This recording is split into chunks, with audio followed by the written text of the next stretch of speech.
வணக்கம் நேயர்களே, இன்றைய நேர்முகம் நிகழ்ச்சியில் உங்களை சந்திப்பதில் மகிழ்ச்சி.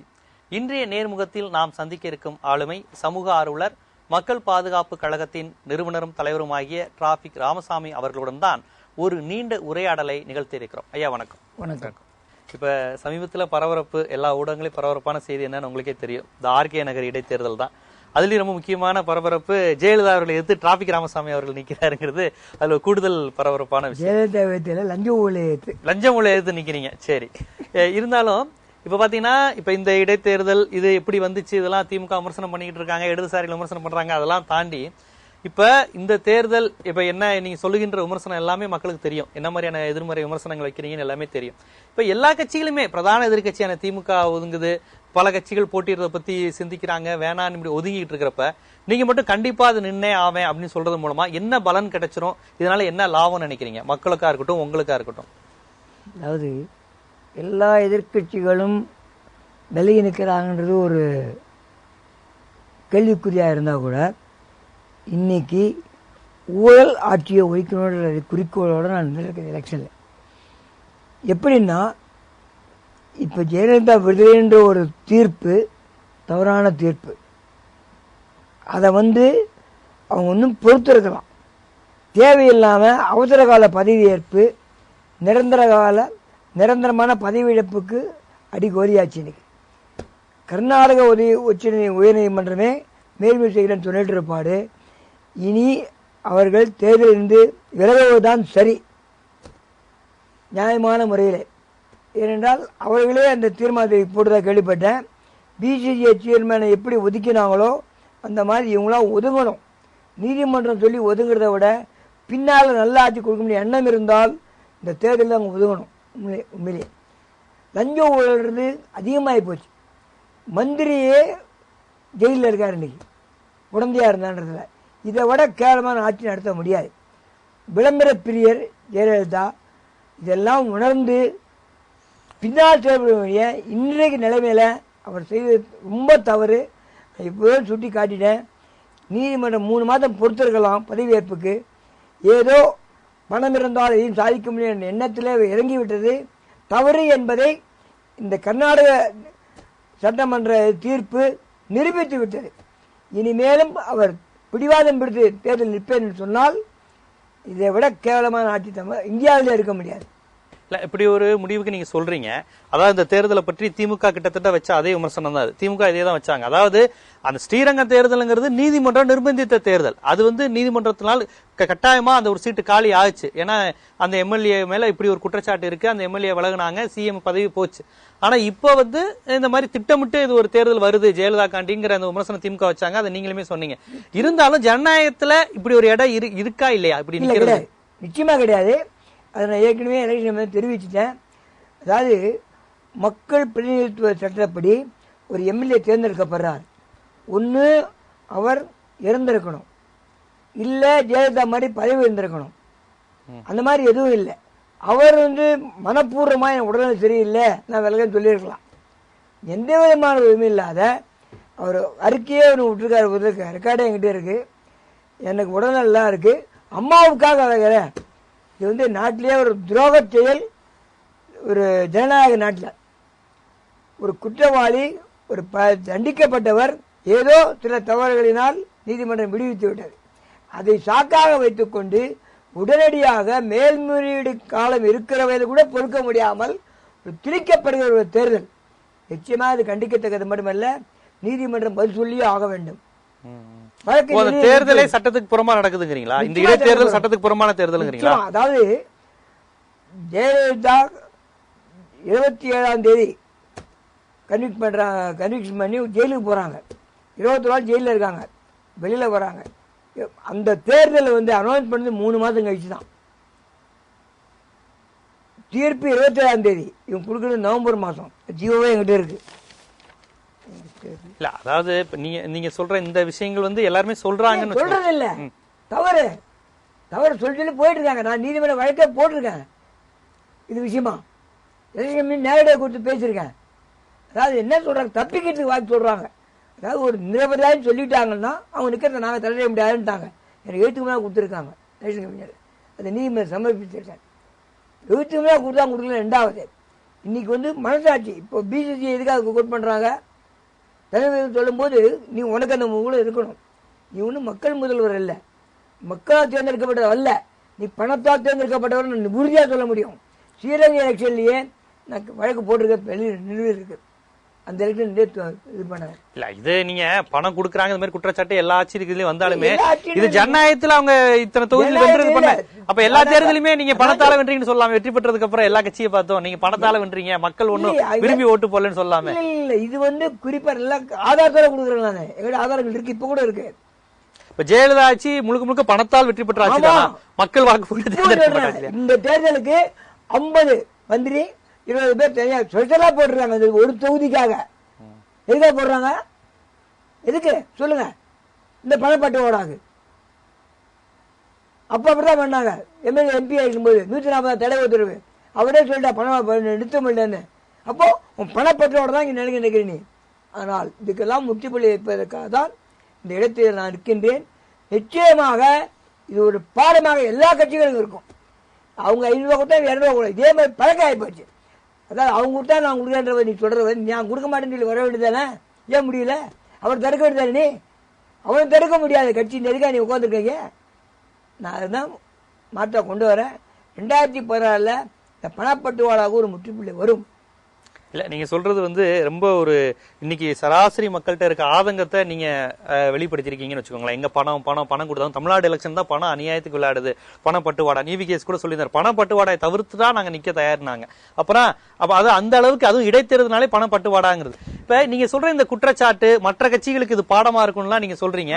அப்ப இந்த மாதிரியான சூழ்நிலையில இப்ப ஜெயலலிதா வந்து தோக்கடிச்சா போதும் அப்படிங்கிற ஒரே குறிக்கோளோட நீங்க எல்லா கட்சியும் சந்திக்கிறீங்க. குறிப்பா திமுக சந்திச்சிருக்கீங்க, இவங்களா சந்திச்சிருக்கீங்க. இதே குற்றச்சாட்டு திமுக மீதும் கடந்த ஆட்சி காலத்துல வரப்பட்டது.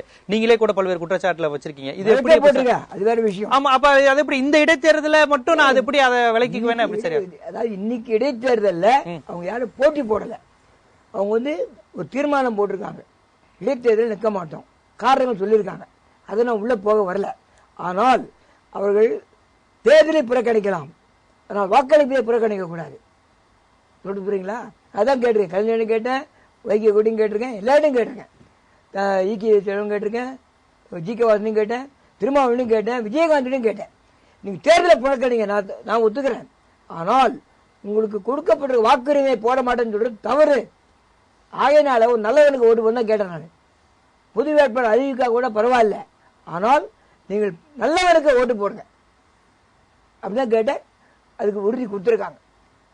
தேர்தல் புறக்கணிக்கிறது வேற, வாக்களிக்கிறது வேற. வாக்களிக்க இது பண்ணியானா அது தவறு, சட்டவிரோதம். அது சொல்லிட்டு தான் வந்திருக்கேன் எல்லாத்தையுமே. வாக்களிக்காம இருந்தா சட்டவிரோதம், இன்னும் சட்டம் வரலையா? இல்ல சட்டம் சொல்லிட்டு தான் இருக்காங்க. சட்டம் கொண்டு போய் அதுவே விஷயம். சட்டம் மனசாட்சி ஒன்று இருக்குல்ல. தேர்தலை புறக்கணிக்கலாம், அது வேற விஷயம். நிக்காத புறக்கணிக்கலாம். ஏன்னா பண செலவாகும், இது ஒரு 50,000 செலவாகும், அது தவிர்க்கலாம். ஆனால் வாக்களிக்கிறது நீ யாருக்காவது போட்டுதான் ஆகணும், கட்டாயம். அது சட்டத்தில் இருக்குது, அமல்படுத்தாத அப்படியே போயிட்டு இருக்காங்க, கட்டாயப்படுத்தாங்க. இப்போ அது கொடுக்கறத வரும். அந்த ஒரு கோரிக்கையை வச்சு தான் நான் இப்போ எல்லாரையும் கேட்குறேன், சமூக ஆர்வலையும் கேட்குறேன், எல்லாரையும் கேட்குறேன். ஏன்னா நீ யாரும் நிற்கிறதுக்கு பயப்படுறாங்க. அப்படிப்பட்ட ஆட்சி நடக்குது. எனக்கே கொலை மிரட்டல் வந்துடுது, அதை பற்றி கவலைப்படலை. உயிர் ஒரு தான் போக போகுது, பல தூரம் போகாது. அந்த நம்பிக்கை தான் நிற்கிறேன். மக்கள் வாக்கு நிச்சயமா இந்த வாட்டி மாற்றம் வரும். அதுக்கு இடம் கொடுக்காம இந்த தேர்தலில் அவங்க அநேகமா நிற்காத இருந்தாலும் நல்லது. பிற்கால நல்ல ஒரு ஆட்சி அமைக்கக்கூடிய சூழ்நிலையை உருவாக்கலாம் அவங்களால. இப்ப கூட சொல்றேன், ஜெயலலிதாவால சொல்றீங்க. ஆமா, இந்த தேர்தல் நிக்கலன்னா அவங்க வந்து பிற்காலத்துல நல்லா ஆட்சி அமைப்பாங்க. இதே குற்றச்சாட்டு உள்ள ஜெயலலிதா பிற்காலத்தையும் ஆட்சி அமைக்க போறாங்க. அதான் சொல்ல வரேன். இப்ப இந்த உச்ச நீதிமன்றத்துல வழக்கு மேல்முறையீடுல நீ என்னவோ கொள்ள போயிட்டு வா, அங்க விடலன்னு சொல்லிட்டு வந்து அதான் ஒரு நல்ல மரியாதை இருக்கும்.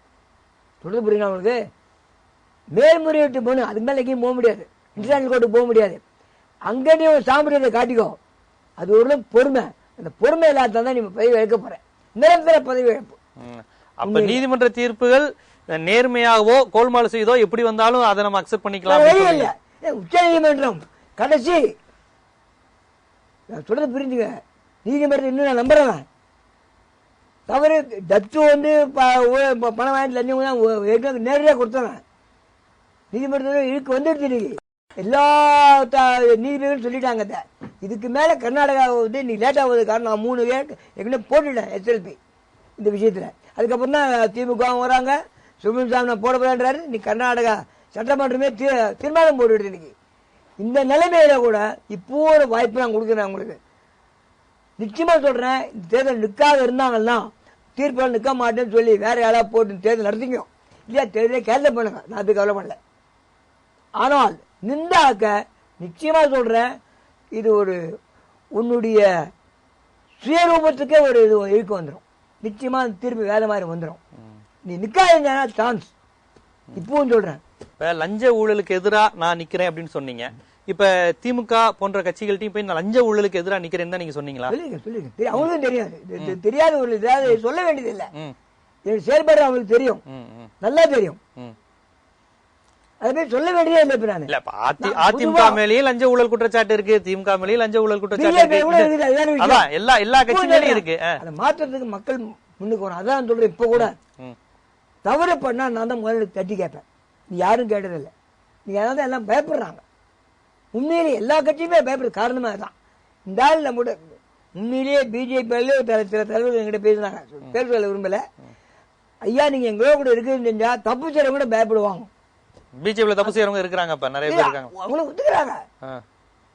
ஆனா என்ன மாதிரி ஆளு கூட இருக்கான்னு சொல்லும் போது பயப்படுவாங்க. நீங்க வாங்கன்னு கூப்பிடுறாங்க.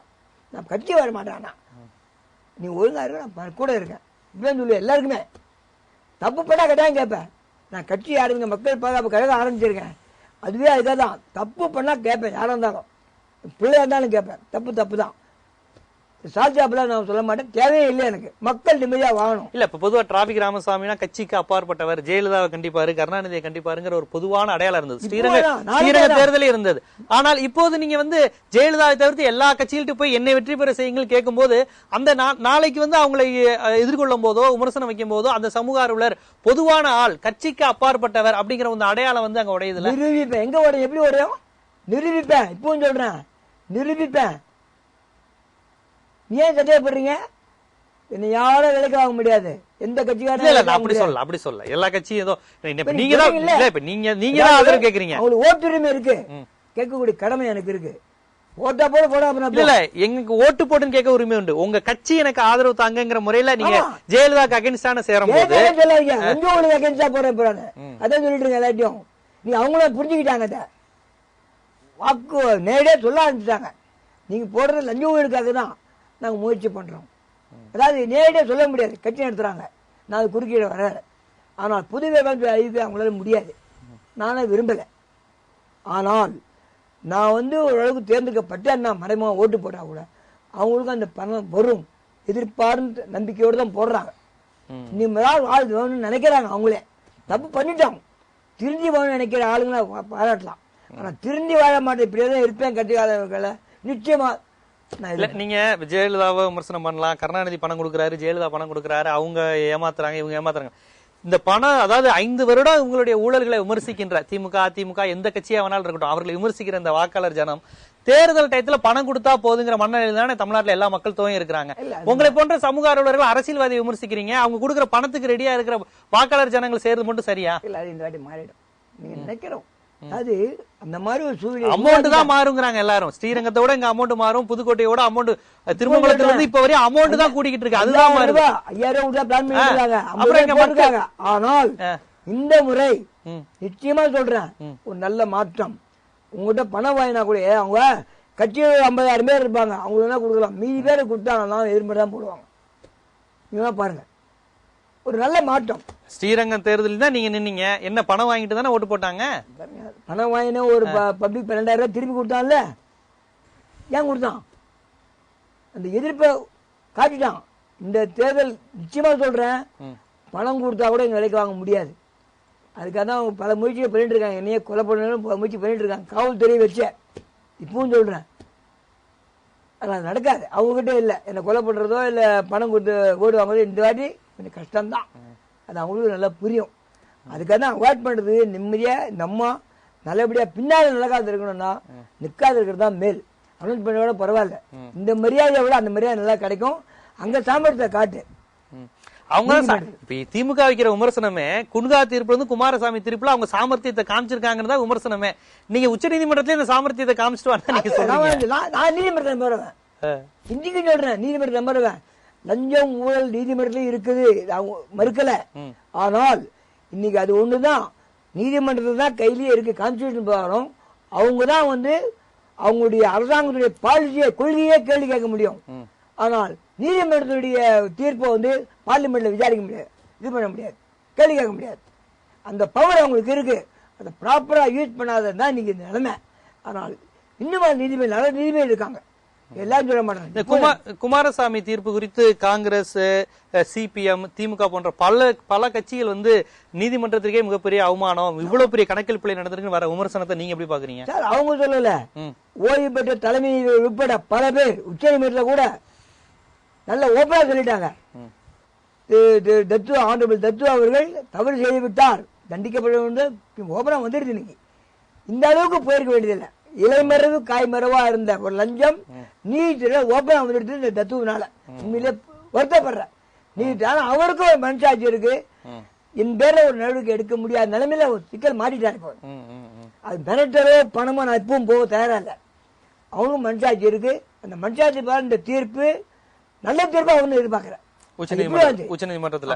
அதுக்கு யாரும் போக முடியாது. அதுல தீர்ப்பாய் வெளியே வந்தப்ப நீ பதிவு இருந்தா நானே வரவேற்றிருப்பேன். ஆனால் அவசர கால பதிவு ஏற்பது ஒரு வாரத்துல பிரச்சனைகள் இருக்குது. மேல்முறையீடு மனு செய்தாச்சு, லெட்டர் அமைச்சுட்டேன், கவர்னர் கூட்டினேன், பிரசிடண்ட் கூட்டினேன், என்னை பார்க்க மறுக்கிறாங்க. ஜனாதிபதியும் கவர்னர் பார்க்க மறுக்கிறாங்க. காரணம் என்ன? இதை பார்த்துதான் நடவடிக்கை எடுக்கணும். அந்த பயம் இருக்குது இன்னைக்கு. இந்த நேரத்தில் நீயும் அதுக்கு துணை போனா இந்த ஒரு வார பதவி காலம் வந்து என்ன ஆகும் எனக்கு தெரியாது. உண்மையிலேயே வருத்தப்படுறேன். அறிவு இருந்து பயன்படுத்ததில்லை. நான் பேட்டியிலே கொடுத்துருக்கேன். ஒரு பேட்டியில ஒரு சில கூட்டங்களை ஒதுக்கினா நல்லா ஆட்சி பண்ண முடியும். பணம் இல்லாதிய பாஸ் மறந்துரு, இனிமேல் நல்லது செய்ய ஆரம்பி. நீ வந்து ஒரு விளம்பரமா ஆயிட்டே. நீ ஓப்பனா சொல்லலாம் சொல்லிட்டு தயாராக வேற வழி இல்லை எனக்கு. அம்மான்ற வார்த்தைகள் கரெக்ட், நான் ஒத்துக்கிறேன். ஆனால் பக்கத்தில் படத்தை போட்டு பண்றது ரொம்ப தப்பு. அதுக்கு தகுதியே கிடையாது எந்த வீட்டிலையும். இல்ல அதாவது இப்ப வந்து நீங்க என்ன சொல்றீங்க, உச்ச நீதிமன்ற பிரச்சனை வந்து உங்களுக்கு வந்து இந்த இடைத்தேர்தல் வந்த விதத்துல நீங்க கடுமையா அதிருப்தியா இருக்கீங்க, அந்த அதிருப்தியை வெளிப்படுத்துறீங்க உங்க பேச்சுல இருந்து. ஆனால் இந்த தேர்தலை நீ சந்திக்காத, நீ நேரடியா சட்டசபை தேர்தலை சந்திச்சு மக்கள் ஆதரவோட வெற்றி பெற்றுவா, அப்ப நீங்க வாழ்த்து கூட தெரிவிப்பீங்க போல. சொல்லுவேன், ஆனா இடைக்கால இது மாதிரி பண்ணி வருது ரொம்ப தப்பு. நீதிமன்ற தீர்ப்பு பொறுக்க முடியல. அதாவது ஒரு இமேஜை கிரியேட் பண்றாங்க, நான் தான் மக்கள் முதல்வர் அப்படின்னு மக்கள் போட்டு போட்டு போட்டு போட்டு போட்டு மக்கள் எல்லாரும் மயக்கிற மாதிரி. ஏன்னா ஒரு நடிகர் அதை இதில் காட்டுறாங்க. உண்மையில வருத்தப்படுறேன். மக்களுக்காக எதுவும் பண்ணல. அவங்க வீட்டு பணத்தை 10 பைசா கொடுக்கல, தன் படத்தை போட்டு விளம்பரம் தேடிக்கிறாங்களதான். இன்னைக்கு உச்ச நீதிமன்றம் ஒரு உத்தரவு போட்டதுனால சில விளம்பரங்கள்ல அவங்க படத்தை போடாத இருக்காங்க. அதுவே நன்றி, வாழ்த்துக்கள். ஏன்னா அதிகமாக போஸ்ட் பண்ணியிருப்பாங்க, முடியல. இல்ல இப்ப இந்த தேர்தலை பொறுத்தவரையும் இப்ப கடந்த திமுக ஆட்சி இந்த அதிமுக ஆட்சியில வந்து நீங்க ரெண்டையும் எப்படி ஒப்பிடுறீங்க? கடந்த திமுக ஆட்சி இந்த ஏன்னா ரெண்டையும் நீங்க விமர்சனம் பண்ணிருக்கீங்க. இப்ப ரெண்டுல நீங்க இதை எப்படி பாக்குறீங்க? கடந்த திமுக ஆட்சி இந்த அதிமுக ஆட்சி ரெண்டுல எது பெட்ரு எது மோசம் எப்படின்னு பாக்குறீங்க நீங்க? ஆரம்பிச்ச அவங்களா இருந்தா கூட லஞ்ச ஊழல மாடி வீடு கட்டுனது தான். இன்னைக்கு திமுக ஒரு புள்ளி, இவங்க மிகப்பெரிய கோடு போட்டாங்க, ரோடு போட்டாங்க. ஆமா நிச்சயமா அவங்க ஆரம்பிச்சாங்க, இதெல்லாம் ஆரம்பிச்சாங்க. அது தமிழ் இல்லைன்னு சொல்லல, அது அவங்களும் மறுக்க மாட்டாங்க. ஆனால் அதை வந்து ஒரு பில்டிங்கா கட்டி பல மாடி கட்டணமா கட்டி இன்னைக்கு இடிக்கக்கூடிய இடத்துக்கு வந்துட்டாங்க. உண்மைதான். இன்னைக்கு பல பில்டிங் கூட அது மாதிரி நடந்தது. அதே தான் பண்ணிட்டாங்க. அவன் செஞ்சா நான் செய்யக்கூடாதுன்னு கீழே போயிட்டாங்க. வெளியே வேற எதுவுமே கவனத்தில் கொள்ளலை. நீ அரசியல் கட்சி சொல்றவங்களாம் கூட தைரியமா கேட்க மாட்டேங்கிறாங்க. ஏன்னா அவங்களும் ஒரு வீட்டுல அதை பாக்குறாங்க. அதை திமுகவோட அதிமுக ஊழல பல மடங்கு அதிகரிச்சிருச்சுங்கிறீங்க. அதிமுக தான் ஊழல் அதிகமாயிருச்சு திமுகவோட ஒப்பிடும்போது. ஆனா விட்டுட்டு அவங்கதான் அது மறுக்க, அவங்களும் மறுக்கல, நானும் மறுக்கல. அவங்களும் மறுக்கலையா? மறுக்க முடியாது. திமுகவும் நாங்க தான் ஊழல் ஆரம்பிச்சு சொல்றாங்களா என்ன? மறுக்க முடியாது, மறுக்க முடியாது. புள்ளி வச்சது அவங்கதான். 69 புள்ளி வச்சது அவங்கதான். பிடிபிடில அது கதைக்கு போல. ஆனா திரும்பி போக நினைக்கிறவங்கள ஏத்துக்கலாம் ஓரளவுக்கு. ஏன்னா மேக்சிமம் போய் நீங்க மாட்டிட்டாங்க திமுகவா? எல்லாருமே திமுக மாட்டிக்கிச்சு, சந்தேகமே இல்லை. இல்ல இப்ப அதுக்காக ஒரு இது கிடையாது. அவங்க திரும்பி நினைக்கிறாங்க, அது அவங்க சாமர்த்தியம். நீதிமன்றம் இருக்கு, அது வெளியே வந்து அவங்க வெளியே வந்துட்டாங்கன்னா அது அவங்களுடைய சாமர்த்தியம். இல்ல இப்ப இந்த அதிமுகவினுடைய நிர்வாகம் இதெல்லாம் ரொம்ப ஊழல் மயமா இருக்கு அப்படிங்கிற விமர்சனத்தை நீங்க வைக்கிறீங்க. ஆனா உச்சநீதிமன்றம் வந்து நமக்கு தீர்ப்பு கொடுத்துருச்சுன்னா, ஒருவேளை இவங்க அதுல வந்து அக்யூட் ஆயிட்டாங்கன்னா, நிரபராதின்னு வெளியே வந்துட்டாங்கன்னா, அந்த சட்டசபை தேர்தலில் இவங்க வெற்றி பெற்ற இவங்களே மீண்டும் வந்து ஆளட்டும்னு சொல்றீங்க. இது எப்படி ரொம்ப முரண்பாடா இருக்கு? ஒரு ஊழலாட்சி தான் நடைபெற்று இருக்குங்கிறீங்க. நீதிமன்றம் அப்ரூவ் பண்ணிச்சு ஒண்ணு, இந்தியா வந்து ஊழல் நாடு தான் ஒத்துக்கிட்டாங்கன்னா வேற வழியே கிடையாது, வேற எங்கேயும் போக முடியாது. அதெல்லாம் ஒத்துக்க, நான் வேற வழி நீதிமன்றத்தை நம்புறேன். இப்பவும் சொல்றேன், நீதிமன்றம் நம்புறேன், அரசியல்வாதியை நம்பல. நீதிமன்றத்துக்கு மரியாதை நீங்க கொடுக்குறேன். ஏன்னா இன்னும் அந்த மரியாதை வச்சிருக்காங்க, இருக்கு. நீதிபதி எல்லா நீதிபதியும் அந்த மாதிரி இல்ல, ஒன்னு ரெண்டு மாதிரி இருக்காங்க. அவங்கெல்லாம் பணம் வாய்ந்தா சொல்ல மாட்டேன், மிரட்டல கூட ஆச்சாரியா மிரட்டுறாங்க. இதெல்லாம் நடந்தது, இதெல்லாம் அசாதாரணமா நடக்குது. என்னையே பண்ற போது அவங்களாம் பண்ண மாட்டாங்களா? சாதாரண ஒண்ணுமே இல்லாதவனே மிரட்டுறாங்க, கொலை மிரட்டல், நிக்காதன்றாங்க, பண்றாங்க. இப்போ கூட நான் கவலைப்படல. ஆனால் இந்த மாதிரி அராஜகமான ஆட்சி மீண்டும் நீடிக்கணுமா, மக்கள் சிந்திக்கணும். இப்ப எல்லா கட்சிகள்ட்டையும் நீங்க ஆதரவு கேட்கும் போது, இப்ப ஜெயலலிதா எதிர்ப்புங்கிற, நீங்க லஞ்ச ஊழலுக்கு எதிர்ப்புங்கிறீங்க, ஜெயலலிதாங்கிற பேரை பயன்படுத்தல. ஆனா அவர்கள் வந்து ஜெயலலிதா எதிர்ப்புங்கிற பார்வையில தான் டிராபிக் ராமசாமியை மேபி ஆதரிக்கலாம். அது அவங்களுடைய பார்வை அப்படிதான், காங்கிரஸா இருந்தாலும் திமுகவா இருந்தாலும் மறுக்க முடியாது, ஏற்க முடியாது. ஆமா, அப்படி இருக்கிற ஒரு சூழ்நிலையில் நாளைக்கு சட்டசபை தேர்தலில் அவர்கள் வந்து, நீங்க எங்கள்கிட்ட ஆதரவு கேட்டீங்களே நாங்க நிக்காதப்ப, இப்ப இந்த சட்டசபை தேர்தலில் ஜெயலலிதாவினுடைய ஊழலை பகிரங்கப்படுத்தி நீங்க பரப்புரை செய்யுங்க அப்படிங்கிற மாதிரியான ஒரு வாய்ப்பு கேட்டா நீங்க என்ன பண்ணுவீங்க? பண்ணுவீங்க?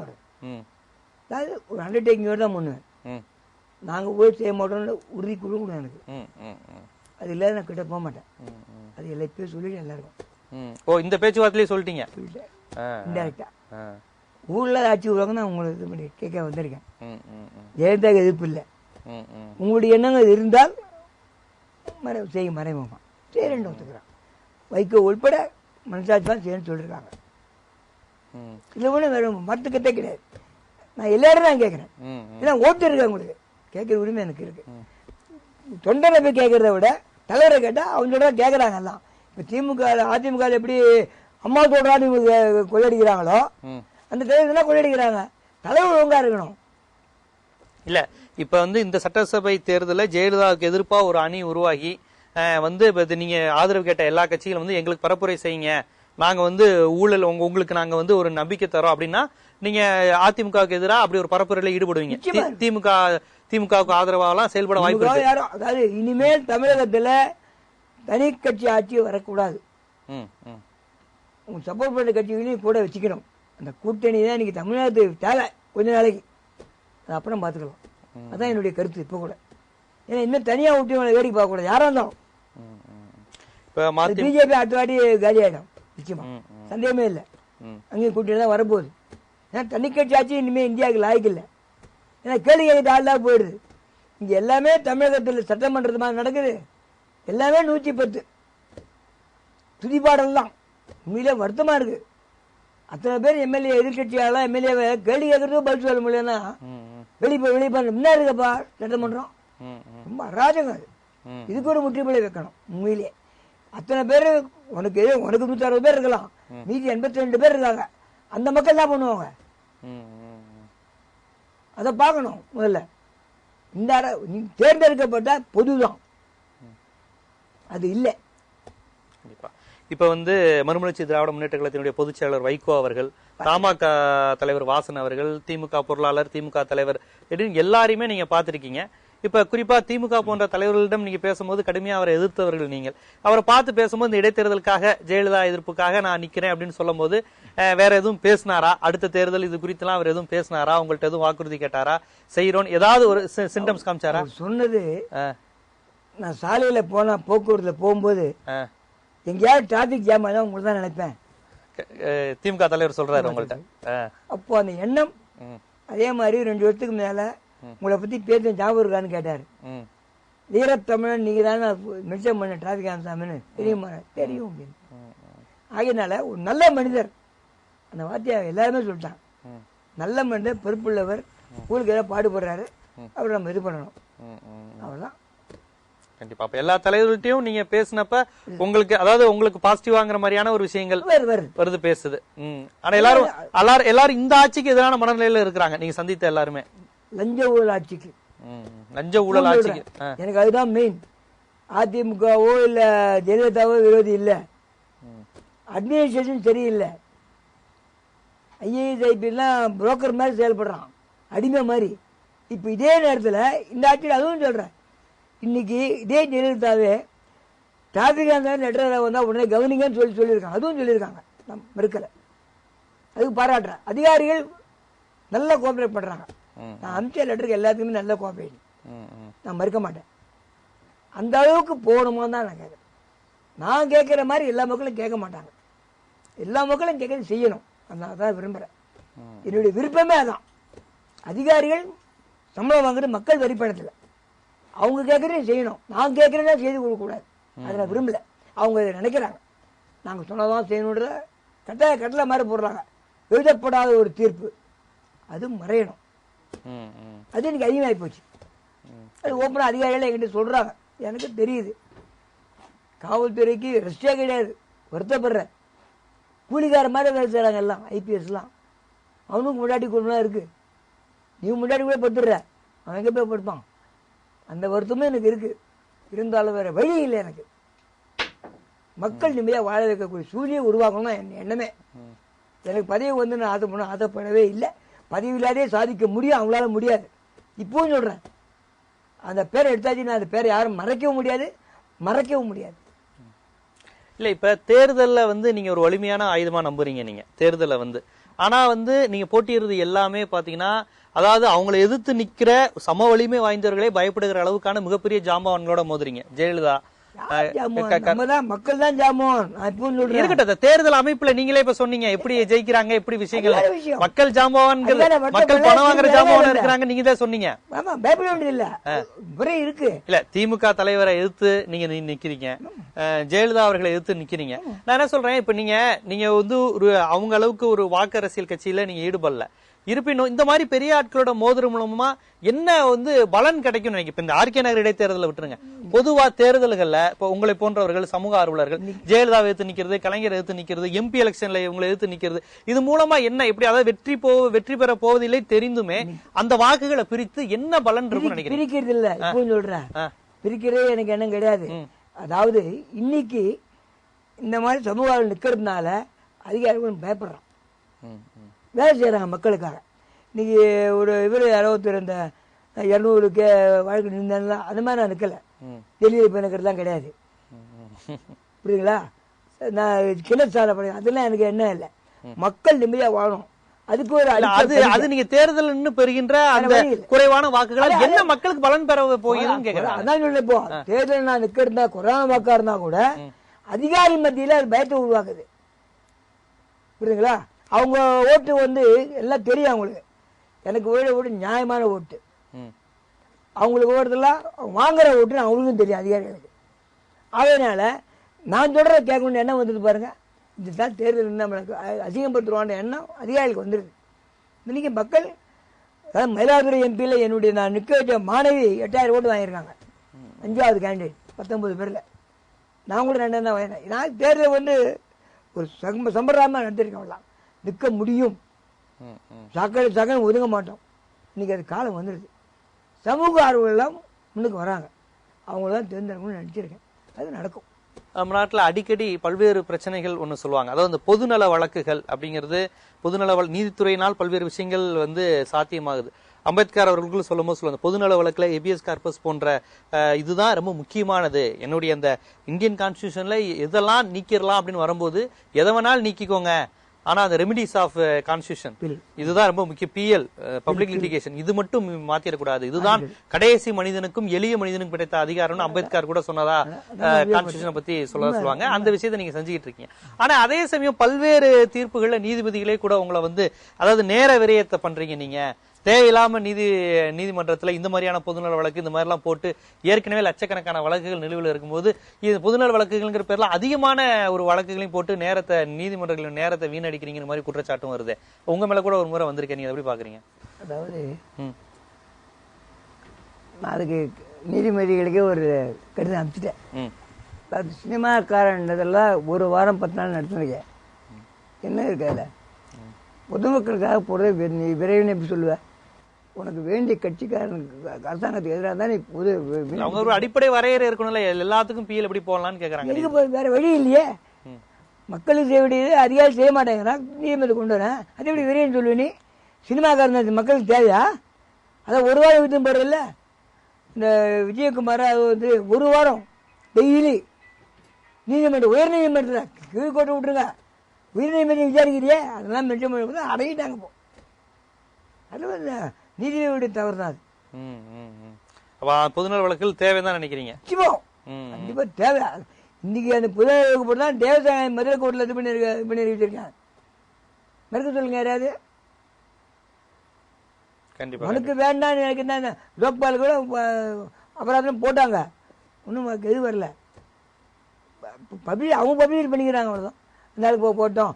அது எனக்கு அபராதம் பண்ணுறதுனால மற்ற பேர் வரமாட்டாங்கன்றது தான் பண்ணுறாங்க அவங்க. உண்மையிலேயே இதெல்லாம் பொதுநலவுக்கு நல்லா புரியும், எல்லா நீதிபதிகளும் புரியும். இன்னைக்கு இப்போ முந்தாயத்தை பார்த்துருப்பீங்க பேப்பர்லாம், முத்துக்குமரன் மெடிக்கல் இது நான் போட்ட கேஸ் தான். 8ஆம் தேதி பதில் சொல்லணும், அதனால நாங்கள் சால் செஞ்சோன்னு காட்ட போகிறாங்க, அரெஸ்ட் பண்ணிட்டு.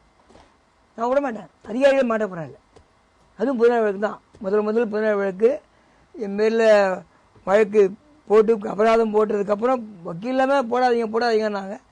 போட்டேன், தீர்ப்பு வந்துருக்குது. இன்னைக்கு வேலை நடந்துருக்குது. பொதுநல வழக்கு போனால் மக்கள் நிம்மதியாக வாழ முடியாது, அது மறக்க மாட்டாங்க. அது எல்லாரும் புரிஞ்சுட்டு இருக்காங்க. கண்டிப்பா. இப்ப இன்னொரு முக்கியமான விஷயம் வந்து பாத்தீங்கன்னா, இப்ப வந்து ஊழல் அப்படிங்கிற ஒரு பிரச்சனை, ஊழலை எதிர்த்து பேசுபவர்கள், இது மாதிரி பல்வேறு விஷயங்களை எதிர்த்து பேசுறவங்க இந்த சமூகத்தினுடைய பிற பிரச்சனைகளை பத்தி பேசுறது இல்லை. அதாவது பெண் விடுதலை பத்தி, ஆண் பெண் சமத்துவத்தை பத்தி, சாதி ஒழிப்பை பத்தி, தீண்டாமை ஒழிப்பை பத்தி இதை பத்தி பேச மாட்டேங்கிறாங்க. அந்த பொதுவான சமூக ஆர்வலருங்கிற வரையறைக்குள்ள வரவங்க எல்லாமே வெறுமனே ஊழல் ஒழிப்புங்கிற இந்த ஒரு விஷயத்தை மட்டும் கவனம் செலுத்துறாங்க அப்படிங்கிற ஒரு குற்றச்சாட்டு இருக்குது. அப்படி பாக்க என்ன பத்தி நான் ஒத்துக்க மாட்டேன். நான் எல்லாத்தையும் தலையிட்டு இருக்கேன். ஊழல் பற்றி நான் பார்க்கல. ஊழலுக்கு காரணமே மக்களுடைய இதுதான். லஞ்சம்னு யாரும் கேட்கறது இல்லை, நீ தான் கொடுக்க ஆரம்பிக்கிற. அதனால் மக்கள் மத்தியில் விழிப்புணர்வு நான் பண்ணிட்டு இருக்கேன். அந்த விழிப்புணர்வு இயக்கத்தை வச்சு பண்ணிட்டு ஏமாத்து பல பேர் கெட்ட பேர் பண்ணிட்டு இருக்காங்க, அது போ தயாரில்லை. அதனால் எல்லாத்தையும் நான் கேட்டுட்டு இருக்கேன். சமூக ஆர்வலர்னு பேர் சொல்லிட்டு நிறைய பேர் பண்ணிட்டு இருக்காங்க, அதனால தான் பேர் கெட்டு போச்சு. அது அந்த மாதிரி நான் இல்லை, எல்லாத்தையும் கேட்குறேன். நீ எத்தனையோ பெண்களுக்கு நான் விடுதலை வாங்கி கொடுத்துருக்கேன், என் லெட்டர் மூலியமாகவே அரசாங்கத்துக்கு எழுதி, கவர்மெண்ட்டுக்கு எழுதி நடக்குது, இன்னைக்கு நடந்துடுது. அது வந்து எல்லாரையும் குத்தமாக சொல்ல முடியாது. இல்ல அப்ப அவங்க இப்ப என்ன சொல்றாங்க, சில மூவ்மெண்ட் அமைப்புகள்லாம், அதாவது பொதுவான ஊழல் இந்த மாதிரி பல்வேறு விஷயங்கள்லாம் பேசுவாங்க. ஆனா வந்து இப்ப இங்க வந்து கௌரவ கொலைகள் வந்து இப்ப சமீப காலமா அதிகரிச்சுட்டு வருது. குடும்பங்கள் நடக்கிற கௌரவ கொலைகள்லாம் சாதியின் பேரால் நடக்குது. இவங்க எல்லாம் இந்த மாதிரியான விஷயங்களுக்காக தொடர்ந்து குரல் கொடுக்கறதில்ல. இதுக்காக தலித் மூவ்மெண்ட்டோ இடதுசாரிகளோ இந்த மாதிரி அதுக்கு நாங்க மட்டும் தான் அதுக்கெல்லாம் பேசுறோம். இந்த கௌரவ கொலைகள் இதெல்லாம் பத்தி பேசினா மக்களோட பொது புத்தியில இருந்து எதிர்ப்பு வருங்கிறதுக்காண்டி இவங்க அந்த கௌரவ கொலைகள் சாதி பிரச்சனை பத்தி எல்லாம் பேசுறதே இல்லை அப்படின்னு கேஸ் போட்டிருக்கேன். பரம்பக்குடி மேட்டர்ல இந்த இதுல மேட்டர்ல அந்த இளவரசன் நானே கேஸ் போட்டிருக்கேன். அதுக்கு நீங்க போட்டீங்களா? கேஸ் போட்டு தர்ம அந்த இளவரசன் மேட்டர்ல எதுக்காக கேஸ் போட்டீங்க? யார் தரப்புல கேஸ் போட்டீங்க? சண்டை ஜாதி, அதெல்லாம் வருது போட்டிருக்கேன். போட்டு சிபிஐ என்கொயரி கேட்டேன். சிபிஐ ஆர்டர் வந்தது, அவங்க இது பண்ணிட்டு வந்து போடாது இல்லை. இல்ல அந்த வழக்குல பெற்றோர் தரப்பு மனநிலையாவே நீதிபதி நடந்துகிட்டாங்க. அந்த பொண்ணோட வயசு இதெல்லாம் பாக்குறது இல்ல, நீதிபதிகள் வந்து பெற்றோர்கள்ட்ட அந்த பொண்ணு போறேன்னு சொல்றவரையும் வெயிட் பண்ணி பார்த்து திட்டமிட்டு நீதிமன்றமே வந்து அந்த நீதிமன்ற குறை இருக்கு போடலன்னு சொல்றது தப்பு இல்ல. நீதிமன்றம் தீர்ப்பு நமக்கு ஓரளவுக்கு தான் விமர்சனம் பண்ணலாம். நீதிமன்றம் போயாச்சு, நான் போட்டு சிபிஐ தான் கேட்டேன். நான் அந்த பிரீட்ல சிபிஐ எனக்கு தேவையில்லை அப்படின்னு ஒரு ஆர்டர் போடுறாரு. வாங்கியிருக்கேன், எங்கிட்ட இருக்கு, ஆதாரங்கள் இருக்கு. அதே தருமபுரி இதில் போட்டிருக்கேன், சுப்ரீம் கோர்ட்டே போட்டேன், அட்வொகேட் ராஜாராம் வச்சு பண்ணிருக்கேன், நிறைய பண்ணியிருக்கேன். இன்னைக்கு அவங்களுக்கே தெரியும். இன்னைக்கு எஸ்சி கமிஷன் தலைவர் அப்பாயின்மெண்ட் நான் தான் கேஸ் போட்டேன். யார் போட்டாங்க? எஸ்சி கமிஷனுக்கு நீங்க தான் இது போட்டீங்க. ஒரு ஆர்டர் ஆயிருக்குது கமிஷன் தலைவர் அப்பாயின்மெண்ட்னு, அது அவங்களுக்கும் தெரியும். அப்ப பொதுவா எல்லா தளத்திலும் தான் நீங்க செயல்படுறீங்க. என்ன பொதுவாக செய்யும், மீதி பேர் சொல்ல தயார் இல்லை. என்ன பொதுவாக கேட்டால் நான் சொல்லுவேன், எங்கிட்ட ஆதாரங்கள் இருக்கு, நீதிமன்ற உத்தரவுகளும் இருக்கு. இப்ப நீங்க இருக்கிற மயிலாப்பூர் பகுதியில ஒவ்வொரு முறையும் வந்து இந்த பெரியார் திராவிட கழகம், திராவிடர் விடுதலை கழகம் போன்ற அமைப்புகள்லாம் வந்து அந்த மயிலாப்பூர்ல வந்து கருவறைக்குள் நுழையும் போராட்டம், அனைத்து சாதியினரும் கருவறைக்குள் நுழையும் போராட்டம்னு ஒரு போராட்டத்தை வருடம் நடத்துறாங்க. அந்த மாதிரி விஷயங்கள பத்தி உங்களுடைய கருத்து என்னது? தேவையில்லாத போராட்டம். யார் தடுக்கிறாங்க உன்ன? தேவையில்லாத போராட்டம். திராவிட கழக போராட்டம் தேவையில்லைங்கிறீங்க? இல்ல, அந்த கருவுல போன யார் தடுக்கிறாங்க சொல்லுங்க. முதல்ல தடுத்தாலே போராட்டம் பண்ணலாம். நீ ஏன் தடுக்காம நினைச்சிட்டு ஏன் போராட்டம் பண்ற? விளம்பரத்துக்காக செய்யலாம், விட்டுடணும். யாரும் தடுக்கல. அந்த காலத்துல ராஜாஜி திறந்து விட்டவர் தான். நீ யாரும் தடுத்தாரு. கோவில் நுழைவு இல்ல, கருவறைக்குள்ள எல்லா சாதியினரும் கருவறைக்குள்ள நீ போக முடியுமா அப்படின்னு அவங்க கேக்குறாங்க. ரங்கநாதர் கோயில்ல பாயை கூட்டு போனேன் நான் என் கூட. இல்ல நீ ஒரு சில உதாரணங்களை சொல்றீங்க. நடைமுறையில மீனாட்சி அம்மன் கோயில், காஞ்சிபுரம் கோயில், மயிலாப்பூர் கபாலீஸ்வரர் கோயில எல்லா சமூகத்தினரும் போகும். இன்னைக்கு எல்லா சமூகத்தினரும் கோயிலுக்குள்ள போறாங்க. இன்னைக்கு யாரும் என்ன சமூகம் எல்லாம் கேட்கறது கிடையாது. ஆனா கோவில் கருவறைகளுக்குள் சாமியை தொட்டு செய்யறதுக்கு வந்து எல்லா சமூகத்தினருக்கும் உரிமை இல்லை அப்படின்னு சொல்லிதான் அந்த போராட்டத்தை ஒவ்வொரு வருடமும் திராவிட கழகம் நடத்துறாங்க. தேவையில்லாத என்ன கேட்டாங்க, ஒரு இது நடந்துட்டு இருக்குது. அதை வந்து நீ குறுக்க இருந்து எண்ணெயும் போடுனா சில அந்த இதுக்குன்னு ஒரு சங்கங்கள் இருக்கு. அதை வந்து நீ இது பண்ணக்கூடாது, தப்பு. பெரியாரு இது பண்ண மாட்டாங்க. இல்ல இப்ப இந்த அனைத்து ஜாதியினரும் அச்சகராகும் போராட்டத்தை தானே திராவிட கழகம் இன்னைக்கு வரையும் முக்கியமா சொல்லிட்டு வராங்க. அனைத்து ஜாதியினரும் அச்சகராகணும். அதுக்கு இன்னைக்கு வரையும் இந்த நாட்டுல வந்து இது கிடையாது. இடஒதுக்கீடு இருக்கு, படிக்கிறோம். எப்படி வர முடியும் சொல்லுங்க? அவனுக்கு ஒரு உரிமை இருக்கு, புரியுங்களா? நீ இப்போ மாரியம்மன் கோயிலெல்லாம் பிராமின்ஸ் யாரும் போறதுக்கு முடியாது, போக மாட்டாங்க. நீ அதான் நீ தான் பண்ணிட்டு இருக்க, தடுக்கல யாரும். நான் எனக்கு கேட்கறான். உங்களுக்குன்னு ஒரு இது இருக்கு. அதாவது அவன் அந்தந்த சமூகத்தை சேர்ந்தவங்க அந்தந்த கோயில பண்ணிக்கிறாங்கல்ல. நீ அங்கதான் போய் போட்டி போகணும்னு நினைக்க போற, பிரச்சனையை உருவாக்குற. பிரச்சனை தேவைன்னா பரவாயில்ல, தேவையில்லையா?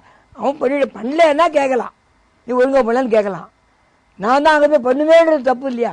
ஓ, டிரைவர் லைசன்ஸ் கொடுக்குறாங்க, லைசன்ஸ் இல்லை அவன் ஓடுறான், எனக்கு ஓட்ட தெரியாது, நான் தான் வண்டி ஓட்டு சொல்ல முடியுமா? லைசன்ஸு, அது ஒரு லைசன்ஸு வாங்கிக்கோ. அந்த லைசென்ஸ் பிறப்பின் அடிப்படையில தான் இருக்குங்கறாங்க. இல்ல அதான் இல்ல, அங்கதான் இல்ல. நீ என்ன பண்ற? அந்த லைசென்ஸ் வாங்க உட்காந்து படிக்க மாட்டேன், ஆனா எனக்கு உரிமை கொடு. டிரைவிங் கத்துக்க மாட்டேன், ஆனா ஓட்டுன பயிற்சி கொடு. இல்லையா இப்ப வந்து நான் பிராமின்ஸ் நிறைய பேர் வந்து இந்த முதலியார் செட்டியார் கம்யூனிட்டில இருந்து, தலித் கம்யூனிட்டில இருந்து நிறைய பேர் இந்த ஆகம விதிகளை படிச்சதுக்கு அப்புறமும் கோவிலுக்குள்ள உள்ள போக முடியாம தான் இருக்காங்க. அந்த மாதிரி தான் கொண்டாங்க போடுறேன். பண்றீங்களா? இல்ல அர்ச்சர்றாங்க, நான் பண்றேன், அவ்வளவுதான் சொல்ல முடியும். அப்ப அது பண்ற அனைத்து நான் பண்ண தயார். அந்த ஆகமதி வேண்டி பண்ணி பாஸ் பண்ணிருந்தியானா, போயிருந்தியானா காயத்தை கொண்டாங்க. நான் பண்றேன். வருடமா அதான் போராட்டம் நடக்குது. போராட்டம் மட்டும் தேவை. இப்பவும் சொல்றேன், ஆதாரத்தை கொண்டாங்க. இந்த மாதிரி இந்த இடத்துல போய் படிச்சேன், இது இருக்கு, உரிமை இருக்கு. அது ஒரு 2 வருஷமா அந்த போராட்டம் நடந்துகிட்டு இருக்கு. எல்லாருமே சொல்றாங்க உள்ள விட மாட்டேங்கிறாங்க அப்படின்னு போராட்டம் நடந்துகிட்டு இருக்கு. நீ ஆகமதி போய் கத்துக்கன்னு சொல்றல, ஆதாரத்தை கொண்டாங்கிட்ட அங்க போய் உட்காந்து 2 மணி நேரம் படிச்சேன்னு சொல்லுங்க, நான் பண்ண வைக்கிறேன். புரியுங்களா? சும்மா அதை விளம்பரத்துக்காக பண்ண நான் ஒத்துக்க மாட்டேன். ஆதாரம் கூட நான் செஞ்சு காட்டுறேன். இப்பவே யாரும் தடுக்கல. ஆகமதி பண்ணி செஞ்சிருக்கேன்னா உரிமை உனக்கு உண்டு, அதான் சொல்ல முடியும். எந்த சாதியா இருந்தாலும், அதாவது எல்லா சாதியினரும் ஆகம விதி அந்த விதிகள் படி படிச்சா உள்ள வரலாம். பண்ணியானா இப்படி பண்ணியானா உனக்கு உரிமை உள்ள எங்கிட்ட வாங்க. அது போன கலைஞர் பீரியட்ல நிறைய ஒரு கிளாஸ் ஆரம்பிச்சு எல்லாரும் படிச்சிருக்காங்க, ஒரு 20 பேர் படிச்சிருக்காங்க, ஆனா உள்ள விட மாட்டேங்கிறாங்க அப்படின்னு சொன்னாங்க. அந்த காயத்தை கொண்டு உள்ள சொன்னாங்க. நீங்க அவங்களுக்கா குரல் கொடுப்பீங்க? கொண்டாங்க. இப்போ சொல்றேன், இப்போ சொல்றேன். இந்த இதுல இருந்து நாளை கொடுக்கல என்கிட்ட வழக்கப்பட்டு கொண்டு வரேன். சும்மா வழக்கு உச்ச நீதிமன்றத்துல நடந்துகிட்டு தான் இருக்கு. அது வேற, நான் எடுத்து போடுறது வேற, எல்லாம் எடுத்து போடுறது வேற. நான் இப்பவும் சொல்றேன், பெருமையா சொல்லுவேன் சார். நீதிமன்றம் என்னுடைய வழக்குகளுக்கு மரியாதை கொடுக்குது. நீ கூட எவ்வளவு நீதிமன்றம் திட்டா கூட மரியாதை கொடுக்குது. ஏன்னா நீதிமன்றம் தான் நமக்கு தீர்வு காட்டுறோம் ஓரளவுக்கு இந்த அரசியல்வாதிகள் தான். அது நான் நம்புறேன், இப்போ நம்புறேன். அதே போலதான் இது தொடர்பான பிரச்சனை தான் அந்த சிதம்பரம் தீட்சிதர் கோயில் பிரச்சனையும் அதே மாதிரியான பிரச்சனை தான். அங்க வந்து வழிபாட்டு மொழி தமிழா இருக்க மாட்டேங்குது. அங்கேயும் வந்து ஓதுவார்களை உள்ள விட மாட்டேங்கிறாங்க. தீட்சிதர்கள் ஆதிக்கம் இருக்கு. அதுக்கும் சார்பா வந்து கேஸ் போட்டு சுப்பிரமணிய சாமி போறவர்கள்லாம் தீட்சிதர்களுக்கு ஆதரவா இருக்கிறாங்க. மற்ற சமூகத்தினர், மற்ற தமிழ் மொழி பேசுறவங்கள உள்ள அனுமதி கிடையாது, திருவாசகம் இதெல்லாம் தமிழ்ல பாட அனுமதி இல்லாம தொடர்ந்து வச்சிருக்காங்கிறாங்க. இந்த விஷயத்தை தெரிவிப்பா. நானே கேஸ் போட்டிருக்கேன். இன்னைக்கு எல்லா கோயிலும் எல்லாம் கேஸ் போட்டிருக்கேன். இன்னைக்கு ஓதுவார்கள் போக அங்க அறிமுகம் உண்டா? அங்க தமிழ் பாட அந்த மேடையில நின்று அவங்க பாடணும் அப்படின்னு கேட்கறதுக்கு உரிமை இல்லைன்னு சொல்றேன். சுப்பிரமணிய சாமி கேஸ் போட்டிருக்காரு அங்க பாடக்கூடாதுன்னு. தப்பு, அதெல்லாம் தப்புங்க. அது மாதிரிலாம் இல்லை, இங்க சரியா பார்க்கணும். அந்த மாதிரி இது கிடையாது. நீ வீம்புக்கு போய் பண்ணக்கூடாதுங்க. முறையா பண்ணதை யாரும் தடுக்கலை. அதாவது இப்போ நீங்கள் சொல்லல பரம்பரையா என்ன விவாதம் பண்ணு சொல்றீங்கல்ல, அந்த பரம்பரை ஒன்று இருக்குல்ல. இல்ல அவங்க இந்து அறநிலைத்துறைக்கு கீழே வரக்கூடிய கோவில்களில் எல்லா சாதியினருக்கும் வேணும். இப்ப மாரியம்மன் இந்து அறநிலையத்துறை ஒதுக்கி சொல்லிட்டேன், அது கேஸ் போட்டிருக்கேன். இந்து அறநிலைத்துறை நீங்க ஒத்துக்கலையா? இல்லை, இது அதான் ஒரு பிரச்சனையே. இல்ல இந்து அறநிலைத்துறைங்கிறது வந்து எல்லா சமுதாயம் போறதுக்கு உருவானதானே. அதுதான் தப்பு. இந்தியா திருடி வச்சுக்கிட்டு ஏமாத்திட்டு இருக்காங்க, சர்ச்சைகளை உருவாக்கிட்டு இருக்காங்க தேவையில்லாத. புரியுதுங்களா? அதே ஒழிக்கிறதுக்கு ஏற்கனவே ஒரு ஆர்டரை வாங்கிட்டேன். இந்து அறநிலைத்துறையில்னா நீங்க சொல்ற மாதிரி ஒவ்வொரு சாதியினரும் அவங்க தீண்டாமை ஆகமம் நீ வராத ஒரு பொதுத்தன்மை சமத்துவம் எல்லாம் போயிரும்ல. இது வரத்துக்கு முன்னாடி என்ன இருந்தது? யாரும் சண்டை போட்டுக்கலையா? அப்ப தீண்டாமை தீட்டெல்லாம் இல்லையா? இல்லையா, இந்த மாதிரி வெளியே வரலையே. இல்ல இந்து மதத்துல தீண்டாமை இந்த சாதியினர் இங்க வரக்கூடாது, இவங்க கோயிலுக்குள்ள வரக்கூடாது மாதிரி தன்மை இருந்ததா இல்லையா? அப்படி இல்லவே இல்லையா? இல்லையா, அந்த மாதிரி இல்லையே. இப்ப இவங்க ஒரு துறையை உருவாக்கி உருவாக்கிட்டாங்க. இப்போ யாரும் தடுக்கல. நான் தான் சொல்லுவேன், இப்ப கூட எங்க வீட்டுல அடிதான் கட்டி காத்து சாப்பிடுவாங்க. புரியுதுங்களா? நான் அந்த மாதிரி வளர்ந்துவேன். சும்மா ஒரு வீம்புக்காக பண்றது பைத்தியம் மக்கள் மத்தியில பிரச்சனை. கண்டிப்பா. அப்ப இந்த தேவையில்லாம திராவிட இயக்கங்கள் இதெல்லாம் அந்த அனைத்து சாதியினர் போராட்டம், கருவறை நுழையும் போராட்டம் தேவையில்லாததுங்கிறீங்க. நானே பூனை அவர்த்து போட்டு உட்காந்துருக்கேன். அவங்களாம் என்ன ஒரு சொல்லுங்க பார்க்கலாம். ஜாதி வெறிய முதல்ல ஒழிக்கணும். ஜாதி வச்சுதான் நீங்க நாட்டை குடிசலாக்கிட்டாங்க. உங்கள்கிட்ட கேள்வி நிறைவா நம்ம நிறைவு பகுதியில் நீங்க முக்கியமா எல்லா இடத்துலயும் சொல்ற ராஜாஜி அவருடைய சீடர் என்பதை எல்லா இடத்துலயும் பெருமையா நீங்க சொல்லுவீங்க. ராஜாஜியை பற்றி சொல்லும் போது இன்னைக்கு கூட அந்த சப்ஜெக்ட் வந்து இடதுசாரிகளும் பெரியாரிஸ்டும் பேசுறாங்க. ராஜாஜி அவர்கள் மிகச்சிறந்த நிர்வாகியா இருக்கலாம், ஆனா குலக்கல்வி திட்டத்தை அவர் கொண்டு வந்தாரு அப்படிங்கிற ஒரு விமர்சனம் அவர் மீது இருக்கு. இப்ப வரையும் கூட பிஜேபி கவர்மெண்ட் இந்த குழந்தை தொழிலாளர் நல திட்டம் வரும்போது நீங்க ராஜாஜியோட குலக்கல்வி திட்டத்தை கொண்டு வரீங்கன்னு கம்யூனிஸ்டுகள் எல்லாம் குற்றம் சாட்டி இருக்கிறாங்க. அதாவது அவர் சொன்னது என்னன்னு புரியாத தேவையில்லாத காமராஜர் கிளப்பி விட்டாருங்க. உண்மையிலே வருத்தப்படுறேன். காமராஜர் தான் எதிர அப்படி கிளப்பி விட்டாரா? உண்மையிலேதான். அதாவது அவர் சொன்னது என்னன்னா, கல்வி கீழே தச்சர், கொல்லன், எல்லா பற்றையும் எல்லாருமே அந்த பள்ளிக்குள்ள படிக்கிறவங்க யாரும் போய் படிக்கலாம். அந்த குல தொழில் அவன் தான் படிக்கணும்னு சொல்லல, நீங்க அதை புரிஞ்சுக்கணும். நானும் படிக்கலாம், நாயுடும் படிக்கலாம், வேற முஸ்லீமும் படிக்கலாம். தொழிலை கற்றுக்கோ, தொழில் அழியக்கூடாது. அதாவது குயவனா அந்த ஜாதிகாரன் தான் பண்ணுறது இல்லை. இன்னைக்கு பார்பர் ஷாப்ல பேட்மிண்டன் தெரியுமா உங்களுக்கு?